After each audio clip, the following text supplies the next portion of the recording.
Hello, good evening. I am Prashav Kumar. Welcome to you all to my YouTube channel. ഇന്ന് ഞാൻ നിങ്ങളുമായി share ചെയ്യുന്നത് ശ്രീബുദ്ധൻ്റെ ചില കോട്ടുകളാണ്. അതിനു മുന്നായിട്ട് എനിക്ക് ഒന്ന് രണ്ട് കാര്യങ്ങൾ നിങ്ങളുമായിട്ട് ഷെയർ ചെയ്യാനുണ്ട്. കാരണം ഇന്നലത്തെ വീഡിയോയിൽ ഞാൻ ഒന്ന് രണ്ട് സ്ഥലത്ത് ഇയർ പറഞ്ഞതിൽ ചെറിയ മിസ്റ്റേക്ക് എനിക്ക് പറ്റി. ഈ 1932 1936 ഒന്ന് രണ്ട് സ്ഥലത്ത് ഞാൻ പറഞ്ഞു. കാരണം അത് എൻ്റെ ഒരു നാക്കുപിഴയാണ്. കാരണം എബ്രഹാം ലിങ്കൻ 1865 അയാളെ വെടിവെച്ച് കൊന്നു. അപ്പം അത് നിങ്ങൾക്ക് മനസ്സിലായി കാണുമെന്ന് ഞാൻ വിശ്വസിക്കുന്നു. എൻ്റെ ഒരു ഇൻറ്റൻഷനലി വന്നതല്ല, ഒരു നാക്കുപിഴ അതിൻ്റെ ഫ്ലോയിൽ അങ്ങ് പറഞ്ഞു പോയാണ്. 19 എന്ന് പറയുന്ന വാക്കാണല്ലോ നമ്മളെപ്പോഴും ഇത് ഉപയോഗിക്കുന്നത്. അപ്പോൾ അത് നിങ്ങളെല്ലാവരും അത് അക്സെപ്റ്റ് ചെയ്യണമെന്നും അത് മനസ്സിലാക്കി എൻ്റെ ഒരു മിസ്റ്റേക്കാണെന്ന് മനസ്സിലാക്കി അത് നിങ്ങളോട് ഞാനൊരു ക്ഷമ ചോദിക്കുന്നു. ഓക്കെ, നമുക്ക് ഇന്നത്തെ വീഡിയോയിലോട്ട് കിടക്കാം. ഇന്ന് ശ്രീബുദ്ധനെ കുറിച്ചാണ് പറയുന്നത്. ശ്രീബുദ്ധൻ BC 563 ലുംബിനി എന്ന് പറയുന്ന സ്ഥലത്താണ് ജനിച്ചത്, നേപ്പാളിൽ. ഇയാൾ ഒരു രാജകുമാരനായിരുന്നു. വളരെ സമർത്ഥമായിട്ടാണ് കുട്ടിക്കാലമൊക്കെ ബാല്യകാലവും അയാളുടെ കൗമാരമൊക്കെ ചെയ്തത്. അങ്ങനെ വളരെ സൗഭാഗ്യത്തിൽ കഴിഞ്ഞിരുന്നു. ഒരു പ്രത്യേക സന്ദർഭത്തിൽ ഇദ്ദേഹം രാജ്യത്തിന് വെളിയിൽ പ്രജകളെയൊക്കെ കാണാനൊന്ന് പോയ വഴിയിൽ ഒരു അശുഭമായിട്ടുള്ള പല കാര്യങ്ങളും അദ്ദേഹം കണ്ടു. അപ്പോൾ അതുവരെ അയാൾ ധരിച്ചിരുന്നത് എന്നെപ്പോലെയാണ് എല്ലാ സഹജീവികളും വളരെ സന്തോഷത്തോടെ. അപ്പം ആ ഒരു റിയാലിറ്റി അയാൾക്ക് മനസ്സിലായി. ഇതുപോലെയല്ല, രാജ്യത്ത് പല കഷ്ടതകളുമൊക്കെ അനുഭവിക്കുന്ന ആളുകളുണ്ട്. അപ്പം ഇത് അന്വേഷിച്ച് ഇയാൾ എല്ലാ സൗഭാഗ്യങ്ങളും ഉപേക്ഷിച്ച് രാജ്യം വിട്ട് വെളിയിൽ പോയി അങ്ങനെ പല സ്ഥലങ്ങളിലും അലഞ്ഞ് തിരിഞ്ഞ് അങ്ങനെ ഒരു സ്ഥലത്ത് കുറേ നാൾ മെഡിറ്റേഷൻ ചെയ്തു. അവസാനം അദ്ദേഹത്തിന് എലൈറ്റ്മെൻ്റ് ഉണ്ടായി, ബോധോദയം ഉണ്ടായി. ഇപ്പം ജീവിതത്തിൻ്റെ റിയാലിറ്റികൾ എന്താണ് ലൈഫെന്നും അത് എന്തൊക്കെയാണെന്നുള്ളതും അതിൽ അങ്ങനെ ബുദ്ധനായി മാറി. ശ്രീബുദ്ധൻ എന്ന പേരിൽ അറിയപ്പെടാൻ തുടങ്ങി. അദ്ദേഹത്തിൻ്റെ ബാല്യകാലത്തിട്ടിരുന്ന പേര് സിദ്ധാർത്ഥൻ എന്നായിരുന്നു. അപ്പോൾ ഇദ്ദേഹത്തിൻ്റെ കുറേ ടീച്ചിങ്സുകളാണ്, ഇദ്ദേഹത്തിൻ്റെ കോട്ടുകളാണ് ഉദ്ധരണികളാണ് ഞാൻ ഇവിടെ നിങ്ങളുമായിട്ട് ഷെയർ ചെയ്യുന്നത്. ഒന്നാമത്തത്, okay, what you think you shall become. നിങ്ങൾ എന്ത് ആലോചിക്കുന്നുവോ എന്ത് ചിന്തിക്കുന്നോ അത് നിങ്ങളായിത്തീരും.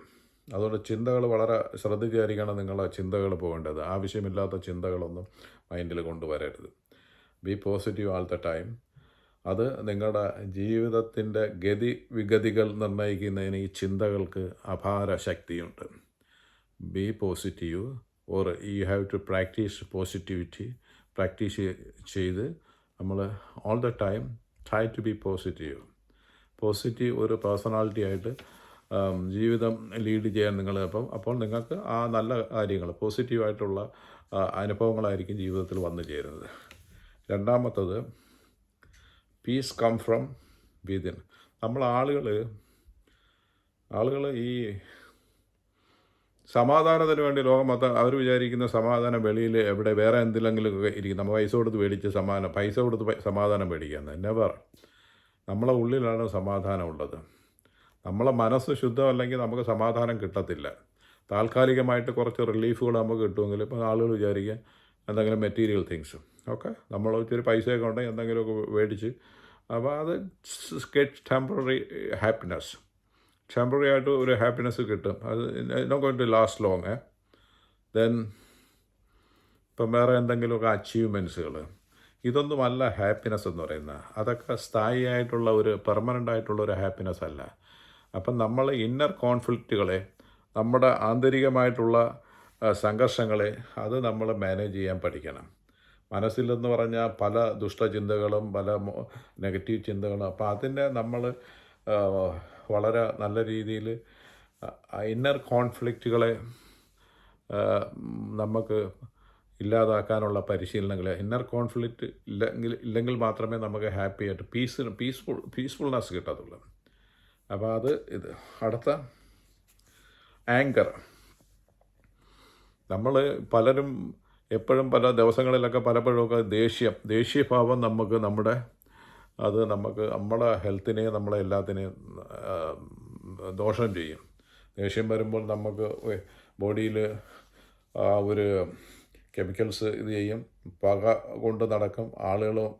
അപ്പോൾ അത് നല്ല ബന്ധങ്ങൾക്ക് ഇത് വരും. അപ്പോൾ ആങ്കർ എപ്പോഴും നമ്മൾ മാനേജ് ചെയ്യാനുള്ള പേഷ്യൻ്റായിട്ടിരിക്കുക. എന്തെങ്കിലും ദേഷ്യം വരുമ്പോഴത്തേക്ക് പെട്ടെന്ന് അതിൽ നിന്ന് ഡൈവേർട്ട് ചെയ്യാനുള്ള ചില പരിശീലനങ്ങൾ. കോപം മനുഷ്യൻ്റെ ആ കോപം നിങ്ങളെ തന്നെ പണിഷ് ചെയ്യും. അത് ഇവിടെ പറഞ്ഞിരിക്കുന്ന you will be punished for your anger, you will be punished by anger. അപ്പോൾ ഈ കോപം ആണ് നിങ്ങളുടെ ഹെൽത്ത് റൂയിൻ ചെയ്യും. അപ്പം അതുകൊണ്ട് അതിനെ മാനേജ് ചെയ്യാനുള്ള പരിശീലനങ്ങൾ ചെയ്യണം. അപ്പം പിന്നെ ആളുകൾ വിചാരിക്കും ഹാപ്പിനെസ്സിന് നമ്മൾ എവിടെയെങ്കിലും പോയാൽ ഹാപ്പിനെസ് കിട്ടും. There is no path to happiness. Happiness എല്ലാം അവനവൻ്റെ ഉള്ളിലാണുള്ളത്. അപ്പോൾ അതന്വേഷിച്ച് എങ്ങോട്ടും പോകണ്ട. നമ്മളെ ഹാപ്പിനെസ് നമ്മളാണ്. നമ്മളെ ഹാപ്പിനെസ്സിന് നമുക്ക് വേറെ പൈസ കൊടുത്തൊന്നും ഹാപ്പിനെസ് മേടിക്കാനാക്കില്ല. നമ്മളിൽ എന്തൊക്കെ പോരായ്മകളുണ്ട് അത് കറക്റ്റ് ചെയ്ത് അത് പരിശീലിച്ച് ഒന്നാമത്തെ പ്രശ്നം എന്ന് പറയുമ്പോൾ നമ്മൾ മൈൻഡ്ഫുൾനെസ് പ്രാക്ടീസ് ചെയ്യുക. നമ്മൾ പ്രസൻറ്റിൽ ജീവിക്കാൻ ശ്രമിക്കണം. പിന്നെ ഗ്രാറ്റിറ്റ്യൂഡ് ഉള്ളവരായിരിക്കണം. നമ്മൾ ഉള്ളതിൽ സന്തുഷ്ടരായിട്ട് ജീവിക്കണം. അതിൽ നമ്മൾ ദൈവത്തോട് നന്ദി പറയുക. ഇത്രയെങ്കിലുമൊക്കെ എനിക്ക് ഉണ്ടല്ലോ, ഒന്നും ഇല്ലാത്തവരെ കുറിച്ച് ആലോചിക്കുക. അപ്പോൾ അങ്ങനെ വരുമ്പോഴത്തേക്ക് നമുക്ക് ഹാപ്പിനെസ് വരും. അല്ലാതെ ഹാപ്പിനെസ് അന്വേഷിച്ചിട്ട് എളുപ്പം ഒരു ക്ഷേത്രത്തിലോ അല്ലെങ്കിൽ എന്തെങ്കിലും സ്ഥലങ്ങൾ കാണാൻ പോവുകയൊന്നും ചെയ്താലൊന്നും അവിടെ നിന്നൊന്നും പൈസ കൊടുത്തൊന്നും ഹാപ്പിനെസ് മേടിക്കാനാകില്ല. ഹാപ്പിനെസ് നമ്മുടെ ഉള്ളിലാണ് ഹാപ്പിനെസ് ഇരിക്കുന്നത്. അപ്പോൾ അത് നമ്മൾ അവരവർ അതിനുള്ള മൈൻഡ് സെറ്റപ്പ് അവർ ഡെവലപ്പ് ചെയ്തെടുക്കണം. അപ്പം മൈൻഡ്ഫുൾനെസ് പ്രാക്ടീസ് ചെയ്യുക, ഉള്ളതിൽ സന്തുഷ്ടരായിട്ട് ജീവിക്കുക, ഗ്രാറ്റിറ്റ്യൂഡ് പ്രാക്ടീസ് ചെയ്യുക. അപ്പം എന്തെങ്കിലും നന്ദി പറയുക. നമുക്ക് ഇപ്പോൾ ഇങ്ങനെയൊക്കെ നമ്മൾ ആലോചിക്കുമ്പോഴത്തേക്കും നമുക്കിതൊക്കെ ഉണ്ടല്ലോ, ഇത് ഒന്നുമില്ലാതെയൊക്കെ ജീവിതത്തിൽ എത്രയും പേര് വളരെ ബുദ്ധിമുട്ടിയൊക്കെ കഴിയുന്നു. അപ്പോൾ ഉള്ളതിൽ ദൈവത്തോട് നന്ദി പറയുക. അടുത്ത 3 ഗിഫ്റ്റുകളെ കുറിച്ചാണ് പറയുന്നത്. ഹെൽത്ത് ഒരു ഇതാണ്. ദെൻ റിലേഷൻഷിപ്പ് വളരെ പവിത്രമായിട്ട് സൂക്ഷിക്കണം. ദെൻ സംതൃപ്തി ഉള്ളവരായിരിക്കണം. എപ്പോഴും നമ്മൾ ഇല്ല എന്നുള്ള ആ ഒരു ചിന്തകൾ ഒന്നും പാടില്ല. എപ്പോഴും നമ്മൾ ഉള്ളതിൽ വളരെ സംതൃപ്തരായിരിക്കുക. ആരോഗ്യം നമുക്ക് കിട്ടിയ ഒരു സമ്മാനമാണ്. ദെൻ ബന്ധങ്ങൾ അത് നല്ലതുപോലെയൊക്കെ നമ്മൾ റിലേഷൻഷിപ്പിൽ ഒരു ഇതും വരാതെ ഇതെല്ലാം നമ്മുടെ ജീവിതത്തിന് ഒരു നല്ല ഒരു ജീവിതം നയിക്കുന്നതിനുള്ള ഇതാണ്. റിലേഷൻ നല്ലതുപോലെ കീപ്പപ്പ് ചെയ്യണം, ആരോഗ്യം നല്ലതുപോലെ കീപ്പപ്പ് ചെയ്യണം. ദെൻ ഉള്ളതിൽ നമ്മൾ സംതൃപ്തരായിരിക്കണം. അടുത്തതെന്ന് പറഞ്ഞാൽ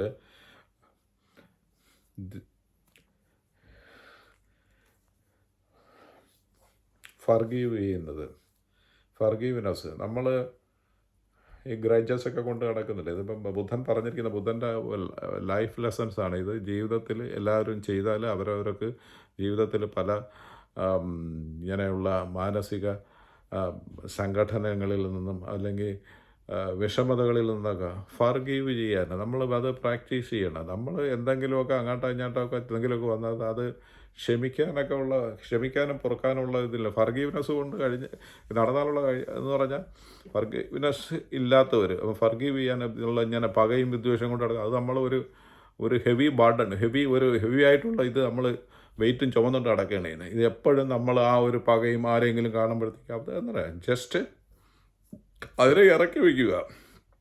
അപ്പോൾ ഒരു വലിയ ചുമന്നുകൊണ്ടാണ് നമ്മൾ നടക്കുന്നത്, ഈ പകയും കൊണ്ട് നടക്കുന്നത്. ഫർഗീവ് ചെയ്യാൻ നമ്മൾ പ്രാക്ടീസ് ചെയ്യണം. ഫർഗീവ് ചെയ്താൽ ജീവിതത്തിൽ വളരെ റിലാക്സാണ്, നമുക്കൊരു ഭാരവുമില്ല. ഇതാണ്. അപ്പോൾ അതുകൊണ്ട് ഈ ബുദ്ധൻ്റെ ടീച്ചിങ്സുകൾ ഇത് നമ്മുടെ ജീവിതത്തിൽ ഇതൊക്കെ ലെസൺസാണ്. നമ്മളിത് ഓരോ മഹാന്മാർ ഓരോന്ന് നമുക്ക് പഠിപ്പിച്ചു തരുന്നു.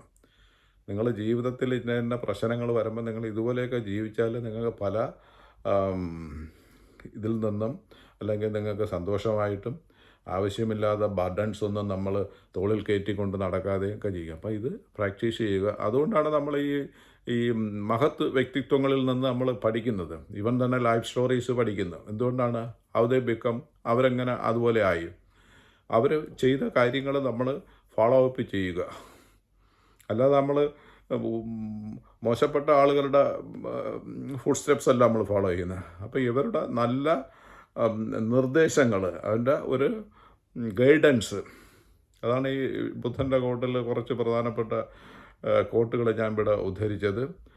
ഇത് നിങ്ങൾക്ക് എല്ലാവർക്കും ഫലപ്രദമാണ്. ഇത് ഒരു ജീവിതത്തിൽ ഇത് ഉപയോഗപ്പെടുമെന്ന് ഞാൻ വിശ്വസിക്കുന്നു. അപ്പോൾ ഇന്നത്തെ വീഡിയോ ഇവിടെ കൊണ്ട് അവസാനിക്കുന്നു. ഇത് വാച്ച് ചെയ്ത എല്ലാവർക്കും നന്ദി, നമസ്കാരം. അടുത്തൊരു ദിവസം വ്യത്യസ്തമായിട്ടുള്ള വേറൊരു വീഡിയോയുമായിട്ട്, നിങ്ങൾക്ക് വളരെ പ്രയോജനമുള്ള ഏതെങ്കിലും ഒരു വീഡിയോ ആയിട്ട് ഞാൻ അടുത്ത ദിവസം വീണ്ടും വരുന്നതായിരിക്കും. അതുവരെ നന്ദി, നമസ്കാരം. ബായ്.